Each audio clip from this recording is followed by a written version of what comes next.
Okay, here we are. We just got out of Thor, The Dark World. This is Mike Allen, Danny Boy from Comic Book Syndicate. Danny, what's your first impression? What do you think? Again, every movie has its faults and flaws and whatever, but it's a comic book movie. Okay. I get to watch superheroes. Which means it doesn't actually have to be good, you're saying? No, listen, it wasn't bad. This movie was surprisingly good. For me, it was almost like it cast a spell over me. It took itself seriously. It did a good job of telling its story. It was slow burn. It wasn't a masterpiece. It's not like it went overboard, but it was definitely a good story. The only weakness, too much Lord of the Rings, not enough Jack Kirby. What do you think?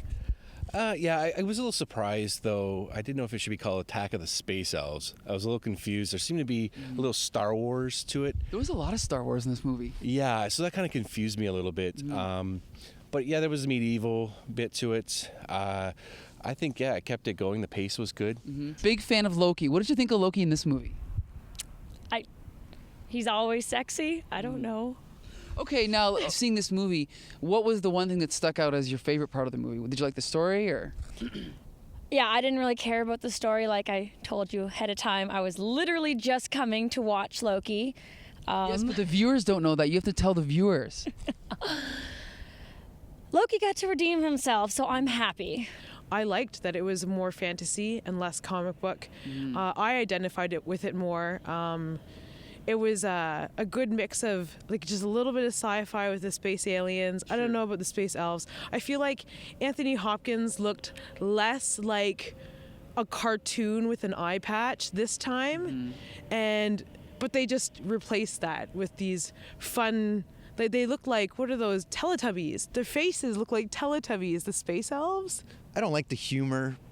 A little bit of humor is okay, but I think they just put a little bit too much, especially towards the end. I think, some people in the theater, Jolie, might have, dozed off. What about the humor? Danny didn't like the humor. Did you like it? I think there's a few parts that could have been toned down, but I didn't mind it. I think they were making fun of themselves a little bit, so I didn't mind that. I think it helped to keep it from not being just one tone. Did you like the female characters in this movie, Sif and Jane Foster and the other ones, and the mother?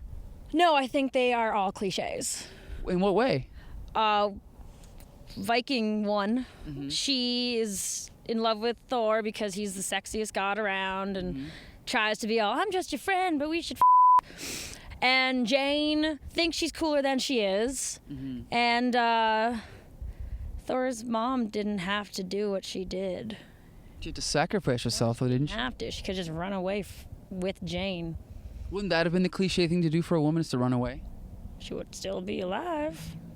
I'd like to change my opinion about Kat Denning, and I think a lot of it has to do with Two Broke Girls. She's fabulous, fantastic, excellent rack. I love her. I hated her in the first one. She's still like a dumbass in this one, but now I see that that's just them typecasting her because that is the person that she plays. I like the kissing. I like the build up to the kissing, like when he looked in her eyes and his hair was like long and gleam, whatever.